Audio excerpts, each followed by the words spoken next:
Welkom by die Ligpunt Kerk podcast. As Ligpunt Gemeente is dit ons begeerte om God te verheerlik deur disippels te wees wat disippels maak en 'n kerk te wees wat kerke plant. Geniet hierdie week se preek.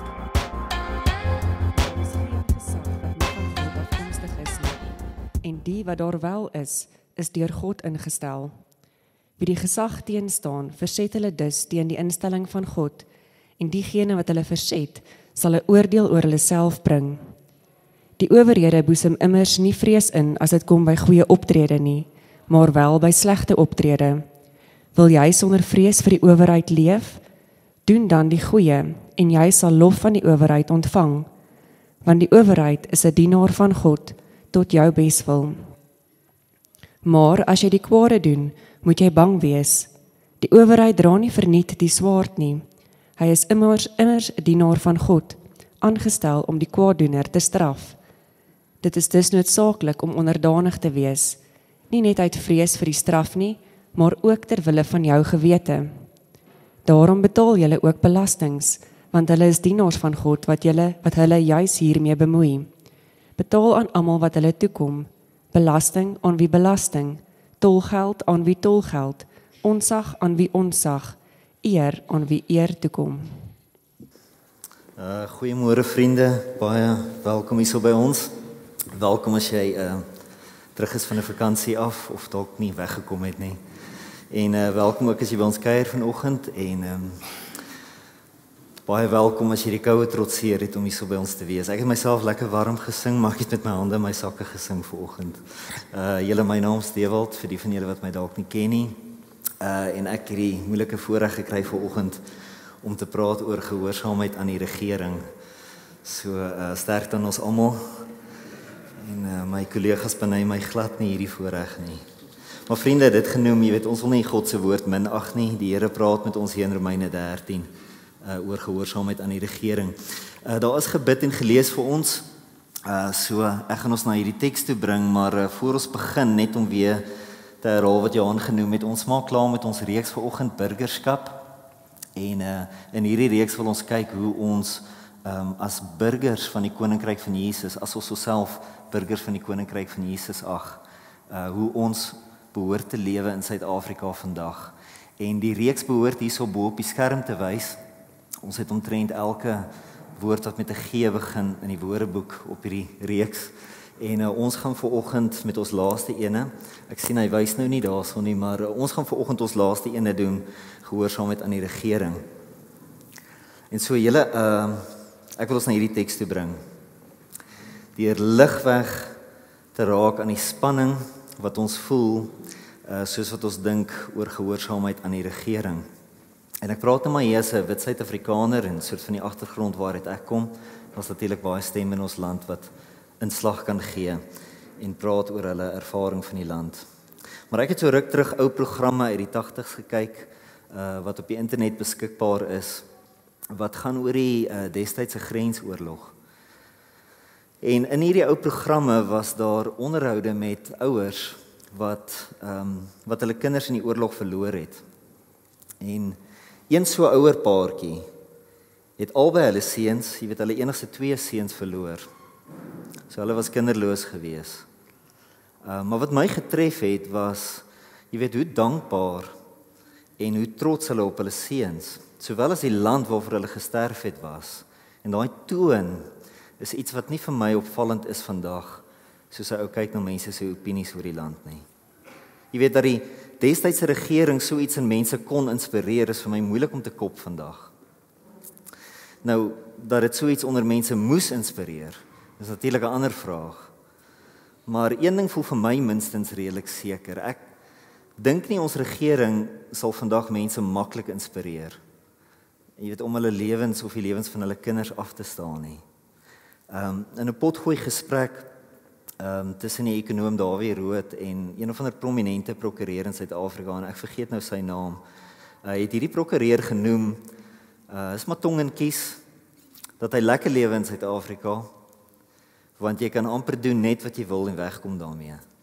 Dis seker maar sy brood en botter op 'n manier. So sy punt is maar net dat die korrupsies en die onbekwaamheid van ons regering 'n kultuur van sulke dinge in ons land inspireer. En dis 'n groot probleem, is eintlik sy punt, nê. Nou vriende, dis wel een persoon se uitspraak, maar ek dink baie mense voel so. Baie mense vir goeie rede voel nie juis lojaal teenoor ons regering nie. Ek voel so, maar is ook nie al wat ek voel oor die saak nie.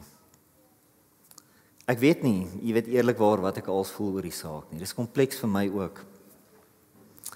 En dit genoem is ons land ook baie divers. En uit die aard van die saak sal daar baie gemengde gevoelens wees oor 'n wye spektrum met betrekking tot die regering se doen en late. Soos 'n ouma kan sien as jy gaan kyk na die stemme in die verkiesing.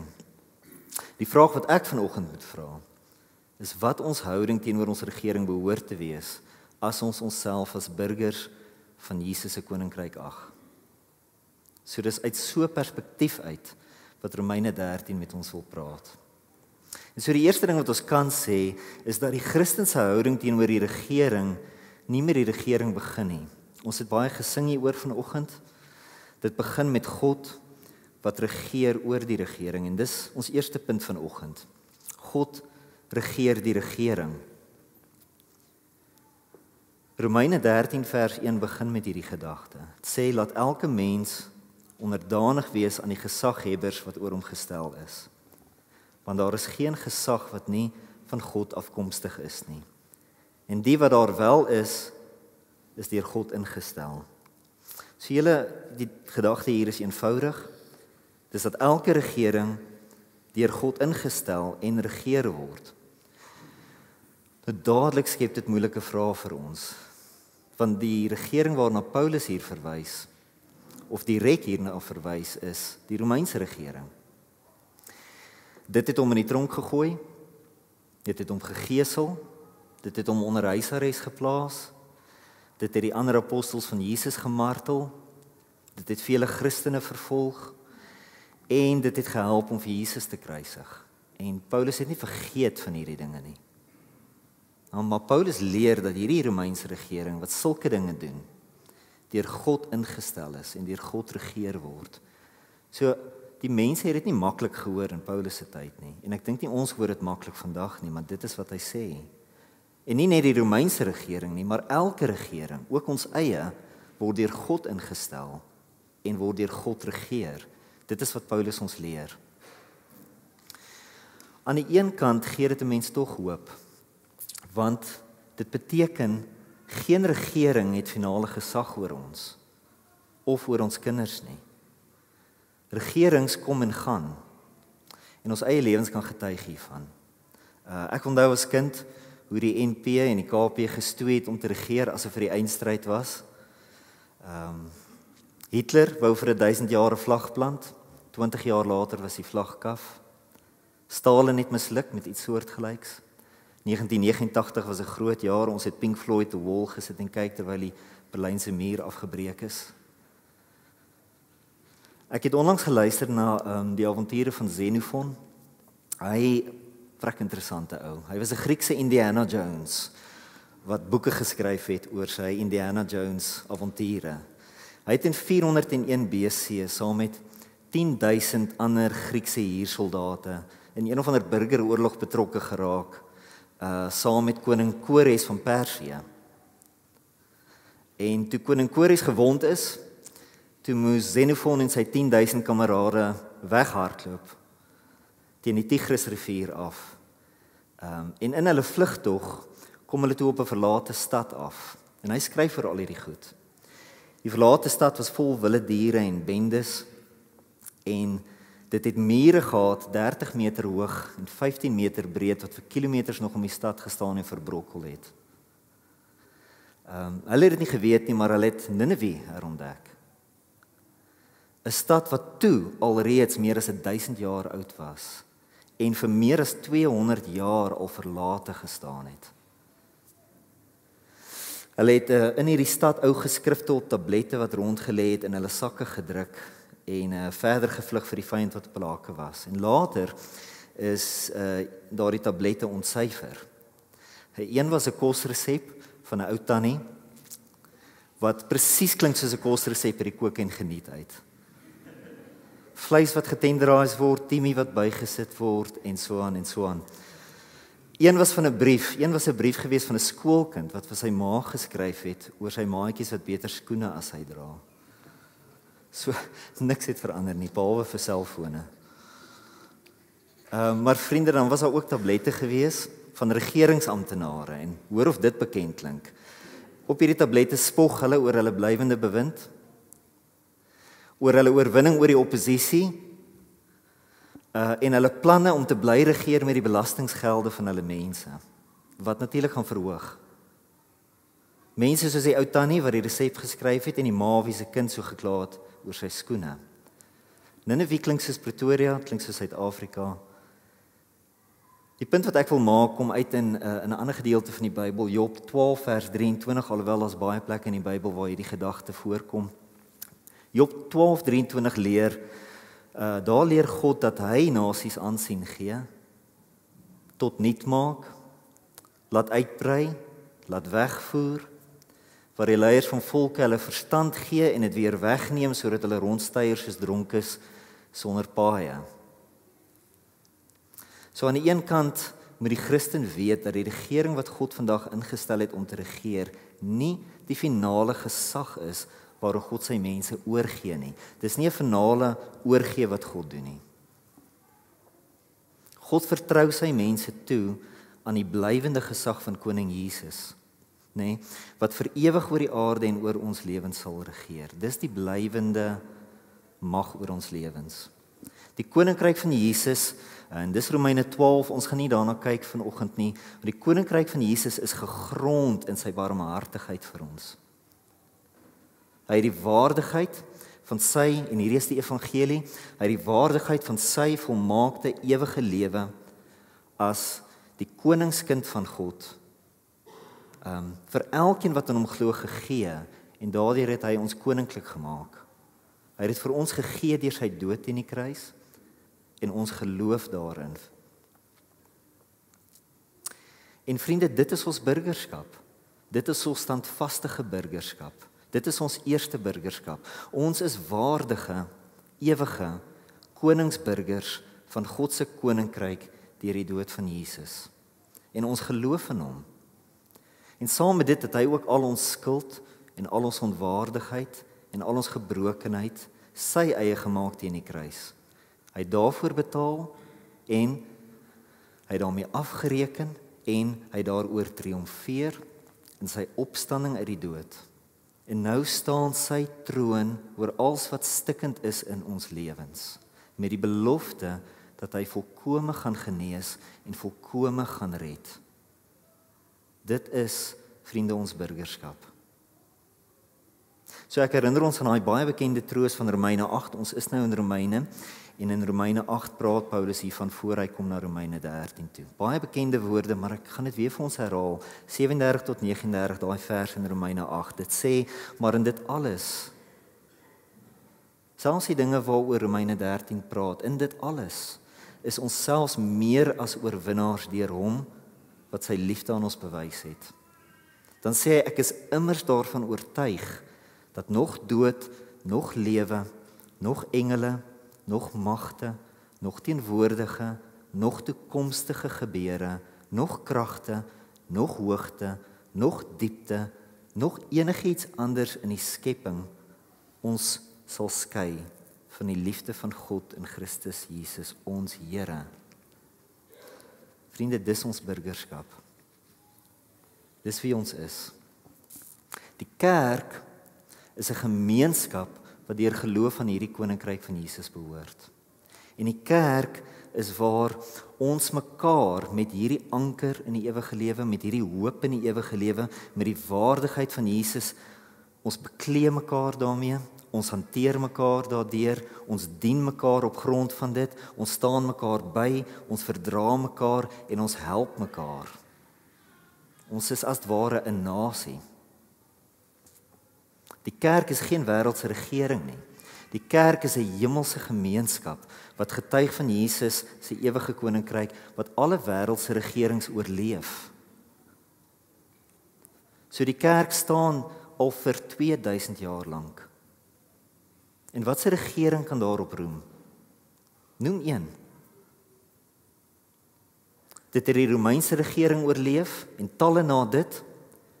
Dit sal elke regering van Suid-Afrika oorleef. Soos wat my een vriend my altyd bly vertel, die kerk is nie Johnny come lately nie. Wat ook al in ons land aan die gang is, goed of sleg, ons bly staande as 'n gemeenskap onder die troon van Jesus. Ons is gevind, ons is geanker. En dit is ons anker in Suid-Afrika. So as ons na ons land kyk, moet ons besef dat ons is deel van 'n gemeenskap wat aan God behoort. Nou vriende, die ander kant hiervan is dit, wat hierdie nie beteken nie, is dat ons die regering van ons tyd kan minag. Dis die verkeerde toepassing. Paulus leer ons presies die teenoorgestelde en dis waar Romeine 13 gaan. Die God wat ons beveilig het in Jesus se koninkryk, is die God wat die regering van ons tyd ingestel het en daaroor regeer. En so dit beteken in beginsel dat ons die regering van ons tyd moet eerbied as 'n instrument van God. Dit is waarom God ons waarsku. Romeine 13 vers 2 waarsku hy ons, wie die gesag van die regering teenstaan, verset hulle dus teen die instelling van God, en diegene wat hulle verset sal 'n oordeel oor hulle self bring. Dit is waar dinge moeilik raak vir ons. Want hierdie regeringsinstrument wat God ingestel het, lyk nie aldag of dit die regte instrument is nie. Maar die Bybel is ryk aan 'n geskiedenis waarin God sy mense onderwerp het aan regerings wat nie waffers gelyk het nie. In die Ou Testament lees ons van Jeroboam die eerste, aan wie se regering God sy mense onderwerp het. Jeroboam die eerste, verskriklike ou gewees, regtig ou knerses. In 1 Konings 12, 14 en 15 lees ons hoe Jeroboam sy eie volk tart met hierdie woorde. My vader het julle juk swaar gemaak, en ek gaan dit nog erger maak. My vader het julle met swepe gekastei, maar ek sal julle met skerpioene kastei. Regtig, skerpioene, Jeroboam? Dis jou toespraak in die land. En dit lees ons was 'n beskikking van die Here. Nou julle Jeroboam het sy eie agenda gehad wat baie swaar kry gebring het, soos ons hier hoor. Maar God het wel ook sy eie redes gehad met Jeroboam se instelling. En 'n mens kan maar gaan lees daaroor. Dit is eintlik baie interessant om te sien hoe God werk met sulke goed. Daar's ook 'n verskriklike koning van Babilonië, Nebukadneser, waarin God sy mense onderwerp het. En later in die Bybel, Jeremia 27, 5-7, lees ons hoe God aankondig, ek is die een wat deur my groot krag en uitgestrekte arm die aarde gemaak het, ook die mense en diere wat op die aarde is, en ek gee dit aan wie ek wil. En nou het ek self al hierdie lande oorgegee in die hand van Nebukadneser, die koning van Babilonië, my dienskneg. Al die nasies sal hom en sy seun en sy kleinseun dien, totdat ook vir sy land die tyd aanbreek en magtige nasies en groot konings hom verkneg. So, julle weer kan ons gaan lees wat God alsdeur Nebukadneser vermag het. Nie sonder baie swaar kry nie, maar ook nie sonder baie goeie rede nie. En dan een laaste voorbeeld natuurlik, ons is baie vertroud met Pilatus, wat Jesus laat kruisig het. In Johannes 19:10 konfronteer Pilatus vir Jesus met sy mag, met hierdie dreigement. Weet u nie dat ek volmag het om u vry te laat, maar ook volmag om u te laat kruisig nie? En Jesus antwoord toe in vers 11, u sou geen volmag oor my gehad het, as dit nie van bo aan u gegee is nie.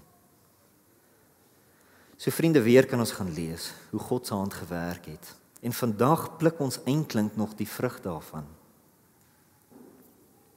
Die punt is dat God instrumente oprig wat nie noodwendig reg lyk nie. Sy doeleindes word daardeur vorentoe gedryf. Hy slaan reguit houe met kromstokke. So alhoewel die bal soms lank in die lug hang en dit mens laat wonder oor die uitkoms, is een van die vele verskille tussen ons en God dat hy presies weet wat hy doen. En ons kan dit nie altyd sien in ons beperkte lig nie, maar ons het 'n Bybel vol geskiedenis wat dit uitwys vir ons. En dit getuig. En dit, vriende, wil ek by ons tweede punt Ek wil ons by ons tweede punt bring met hierdie gedagte.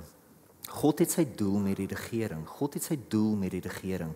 Dit kom uit in Romeine 13 vers 4. Dit sê, want die owerheid is 'n dienaar van God tot jou beswil. Maar as jy die kwade doen, moet jy bang wees. Die owerheid dra nie verniet die swaard nie. Hy is immers 'n dienaar van God, aangestel om die kwaaddoeners te straf. Die gedagte hier is dat die regering nie God se instrument is om hemel op aarde te bring nie. Ons praat soms oor die regering asof dit daardie taak het. Maar daardie eer behoort aan Jesus met sy wederkoms. Intussen bou Jesus sy kerk soos wat hy mense red vir die hemel op aarde wat hy alleen sal bring.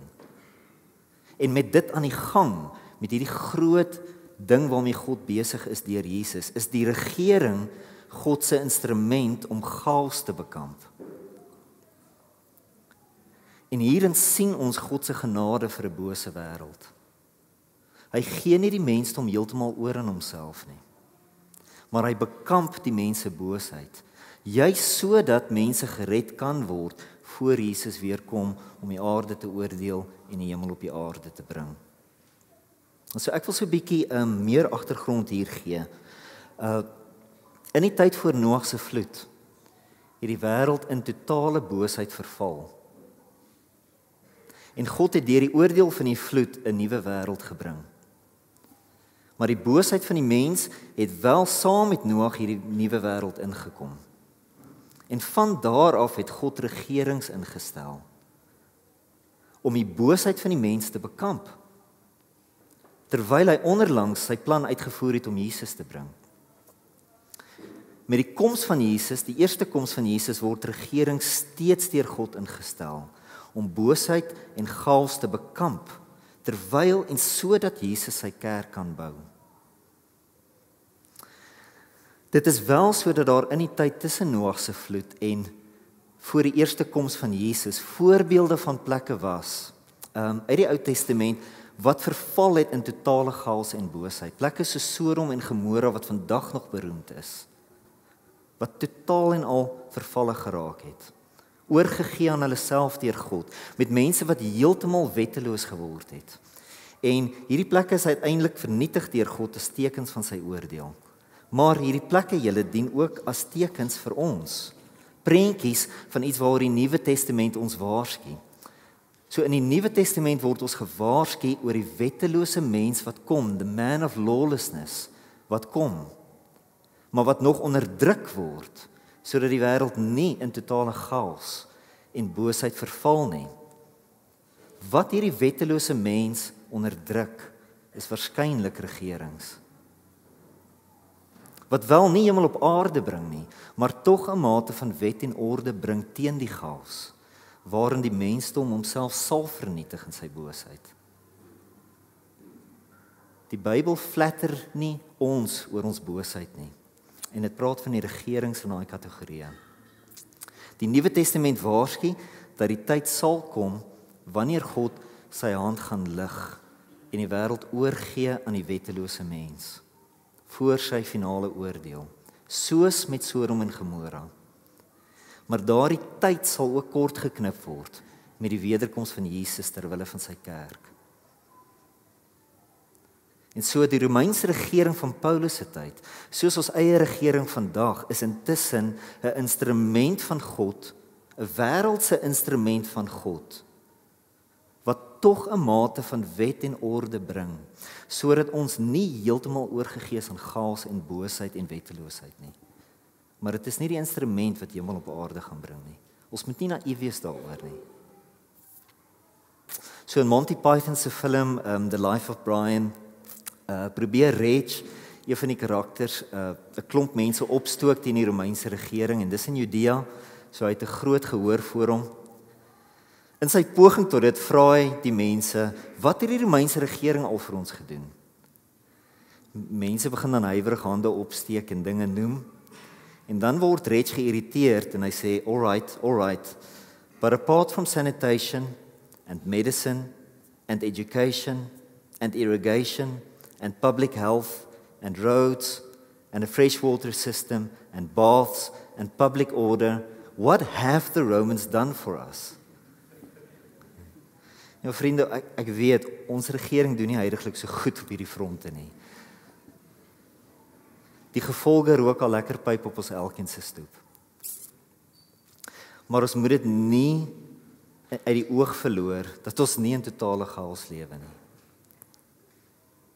In 2005 het chaos uitgebreek in die stad van Nuevo Laredo in Mexico. Was groot nuus gewees. Die stad is oorrompel deur dwelmbendes. En die joernaliste het hierdie geskryf daaroor. Alejandro Dominguez was the only person brave enough to be police chief.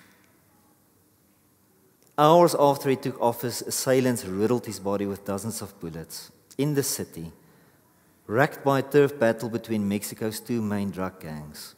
The streets were virtually empty Thursday, a day after the killing, with only a handful of federal police armed with rifles and automatic weapons. We are defenseless, attorney Zorina Medrano said at City Hall. It's obvious that the criminals are better organized than the authorities. They sent the national army, and even they weren't respected. Who else can we ask for help? So julle, ek wil regtig nie, jy weet, al die probleme in ons regering of in ons land goed praat nie.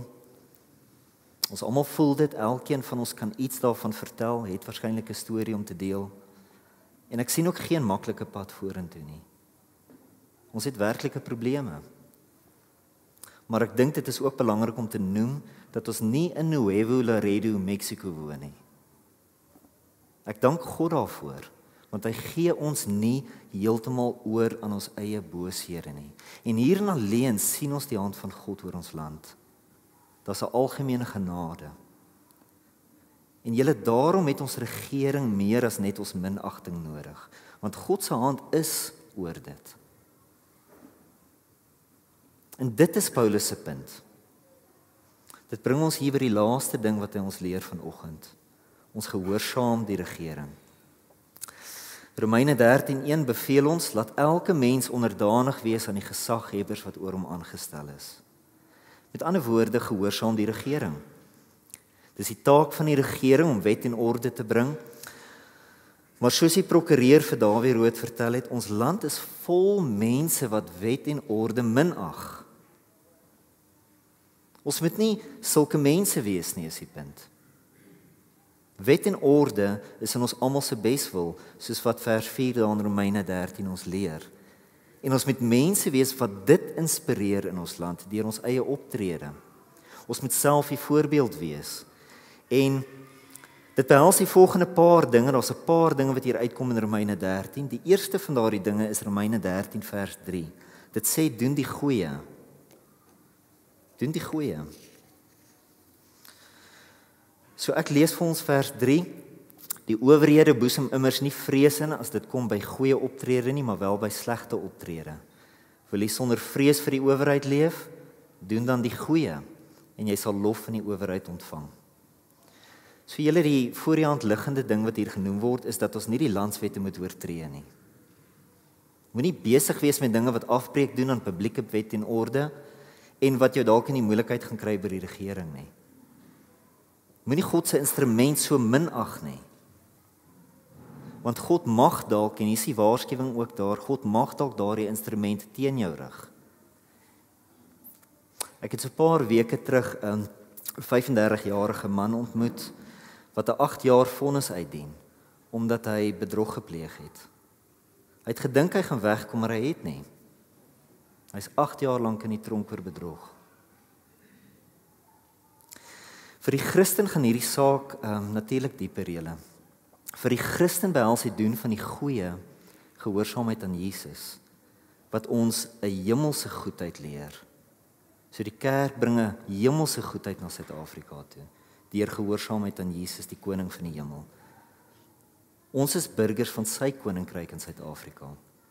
So ek seker, baie van die goeie dinge wat in ons land aan die gang is omdat die kerk van Jesus hier is.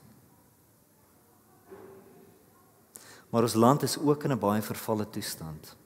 terwyl daar op amper elke straathoek 'n kerkgebou staan. Hoe werk daai som? Dit kan nie als aan die regering toegeskryf word nie. John Stott het geskryf, "Don't blame the world for what it is, a dark place, but ask where the light is that was given to the church." So vriende, om die doen van die goeie by Jesus te leer, moet ons natuurlik meer tyd in ons Bybel spandeer, as die tyd wat ons soms mors om oor ons land te murmureer. En elke pandit sy opinie te kry oor wat aan die gang is. Bemoei jouself met die woord van God, om jou te leer wat die goeie is. 2 Timoteus 3:16-17, 'n wagwoord vir die kerk, van alle tye en veral in tye waarin ons nou lewe, 'n wagwoord vir die kerk. Dit sê, elke skrifdeel is deur God geïnspireer en is nuttig vir onderrig, weerlegging, teregwysing en opvoeding om God se wil te gehoorsaam, sodat die mens wat aan God behoort bekwaam kan wees, ten volle toegerus vir elke goeie werk. Daar het ons dit vir die doen van die goeie. So julle, maar net iets meer persoonlik, met al die moeilike dinge wat in ons land en in ons eie lewens aangaan, is die Here besig om my aan te spreek, persoonlik aan te spreek oor my eie tekort aan regverdigheid, billikheid, vernuf en goeie oordeel. Daai goed is nodig in 'n komplekse land soos die een waarin ons lewe, en 'n de-mekaar wêreld soos die waarin ons lewe. Regverdigheid met jou medemens, billikheid, vernuf, goeie oordeel. So daarom het die Here my na die boek van Spreuke toe gebring. Dis maar net waar ek persoonlik met die Here tyd spandeer nou, want die boek van Spreuke is geskryf, soos die boek self begin in die eerste paar verse, sê die boek, hier is hoekom ek geskryf is. Dit sê, ek is geskryf om vermaaning wat begrip kweek te gee, begrip vir wat regverdig en billik en reg is, om onkundiges vernuf aan te leer, kennis en goeie oordeel. En ek het behoefte na sulke dinge, ek het behoefte daarna, sodat ek by Jesus kan leer hoe om iets beter na die tafel toe te bring, as net 'n slegte houding, wat nie my gewete goed doen nie, oor al die alledaagse frustrasies van Suid-Afrika. In Romeine 13:3 sê Paulus dat die doen van die goeie ons fokus moet wees. En dan sê dit ook, dit sal die lof van die regering na jou deur te bring. Maar vriende, selfs al doen dit nie. Selfs al bring dit nie die lof van die regering noodwendig na jou stoep toe nie. Spreuke 11 vers 3 leer vir ons dat die voorspoed wat regverdiges bring, 'n dorp verheug. En wanneer goddeloses ten gronde gaan, is daar jubelkrete. So ons wil met die hulp van Jesus iets wees wat ons land verheug. En ek dink dit is wat Paulus hier in Romeine 13 bedoel met gehoorsaamheid aan die regering. Moet nie die landswette oortree nie, maar wees ook sout en lig van Jesus se koninkryk waar jy is. So ek wil afsluit deur kortliks te raak aan die paar ander dinge wat Paulus ook noem as stappe van gehoorsaamheid aan die regering. Baie kortliks, kom uit daar in vers 7, Romeine 13. Het sê, betaal aan almal wat hulle toekom, belasting aan wie belasting, tolgeld aan wie tolgeld, ontsag aan wie ontsag, en eer aan wie eer toekom. So, net ietsie oor hierdie betaal aan almal wat hulle toekom. Ons kollega Joseph Sangweni, wat 'n kerkie geplant het in Nelmypies, hier naby, is een van die enigste mense in sy omgewing wat sy krag betaal. En hy word vervolg deur ander mense in die gemeenskap hieroor. Want die algemene houding in sy omgewing is stick it to the man. Dit genoem, aan die ander kant, is die mense in Grootfontein hier buite Pretoria Oos in protes teen die munisipaliteit. Die mense het besluit om net 30% van die kostes te betaal wat die munisipaliteit vra. Die rede is omdat die gebied verkeerd geallokeer is. Dit is 'n landbougebied, maar dit is geallokeer as 'n stadsgebied. En so die mense moes vir 12 jaar lank betaal vir dienste wat nie in hulle gebied bestaan nie, terwyl die munisipaliteit niks daaraan doen nie. En dan moet hulle ekstra gelde betaal om self die dienste te bekom. So daarom die protes. En saam met die protes is daar 'n saak gemaak teen die munisipaliteit en die saak is onlangs gewen. Nou word die munisipaliteit deur die hof gedwing om die saak reg te stel. En selfs die 12 jaar se gelde wat hulle nie toegekom het nie, moet nou terugbetaal word. Nou die mense hoop nie te veel op die terugbetalings nie. Maar hulle protes het iets wat onregmatig was reggestel. So Paulus se punt is nie dat daar geen ruimte is om in protes te wees teen onregmatige insameling van gelde deur die regering nie. Dis nie wat hy hier sê nie.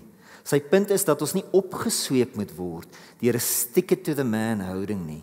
Daai opportunistiese gees van maar hierdie ouens doen dit nie, want die regering is dit en dat, so ek gaan nie daaroor omgee nie. Dis daai ons gee net nie meer om wat die regering van ons vereis houding wat Paulus hier probeer aanspreek. En op hierdie punt raak hy ook aan belasting. Ons land se begroting vir hierdie jaar is 2.37 triljoen rand.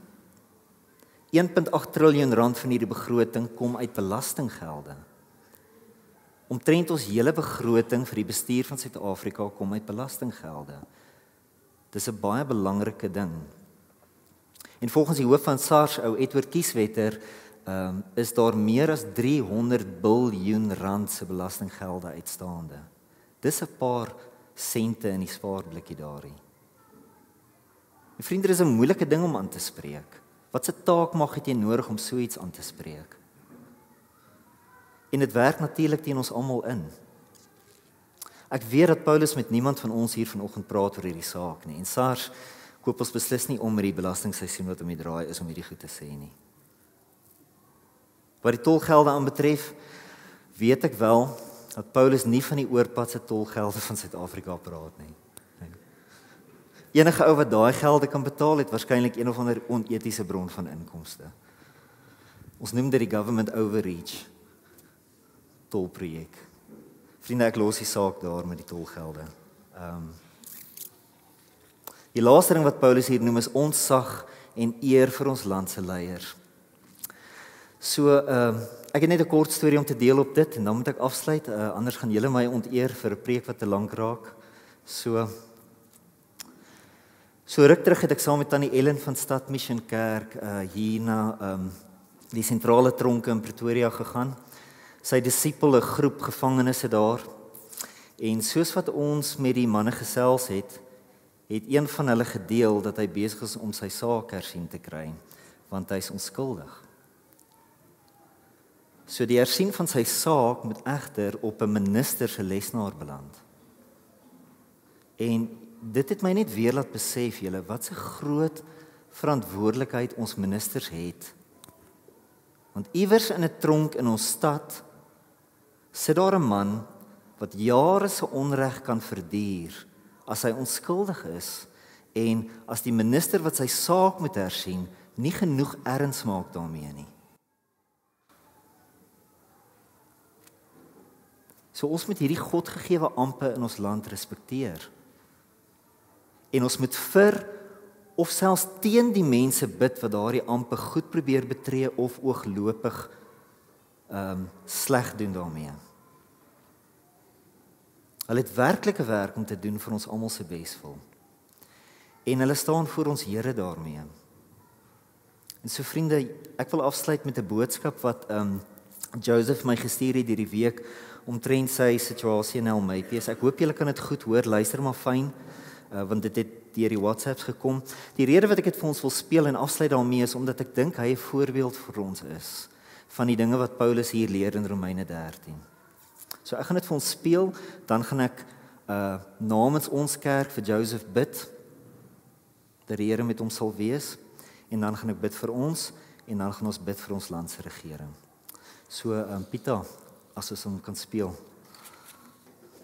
All the people in my street, they don't pay their electricity. They've tempered the boxes. So I approached the people and I said them, this is wrong on two reasons.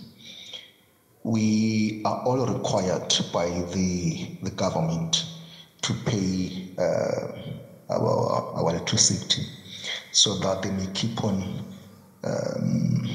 generating more electricity, and the money is used again for services. So we have to pay our electricity.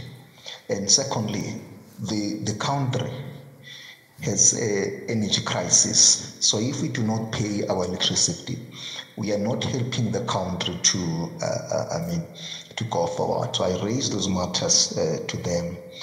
And I tell you, my friend, it was a very bad situation. People were angry with me. And then, as you speak, some of my neighbors, they don't even speak to me. They think I'm trying to make myself better. But on the other hand, I think this is another way to preach the gospel, because I had to say to them, as a Christian, I'm required by the word of God to submit to my government. Whatever they say to me that does not affect my faith, I have to comply. So I'm convinced as Christians, we have a responsibility to comply with the word of God. It's very clear that we must submit to government. If they ask us to do something which does not affect our faith, we have a responsibility to comply with that, which now is to pay faithfully my electricity. I stayed for 2 weeks without electricity because of my box set was broken, so the government did not come to fix it. So people said to me, you don't have to worry, we can do something there and tamper with it, power comes back, you don't pay anything. I chose not to do so for 2 weeks. People were waiting to see what will I do that 2 weeks. I did not do anything until the municipality came and fixed my box. The good thing from the municipality, they were so impressed to say that there are still some people who are paying faithfully their power. Then they asked me why. I told them that I'm a Christian. I have the responsibility to comply, because they said to me almost 90% of the people where I'm staying, they don't pay their electricity. It reflects on their system that they don't pay their electricity. So my friend, that's my situation. Daar is die boodskap julle. Ja, wat 'n voorbeeld. Vriende, kom ons bid vir Joseph. Kom ons bid vir onsself en ons bid vir ons regering. Here, dankie vir hierdie teks vanoggend. Ons bid vir Joseph dat sy voorbeeld iets sal doen om die ander Christene en al die ander mense in sy omgewing aan te wakker met hulle eie optrede. Here, U roep ons om mense te wees wat so 'n voorbeeld self sal volg. Here, help ons hiermee, help ons land, help ons regering om in die regte rigting te beweeg. Here, dankie vir elkeen in ons regering wat wet en orde nastreef. Dankie vir elkeen in ons land wat dit doen. Dankie vir alles wat werk. Dankie vir die mate van wet en orde wat bestaan, wat ons elkeen geniet. Here, wees ons genadig in dit alles. Amen. Dankie julle.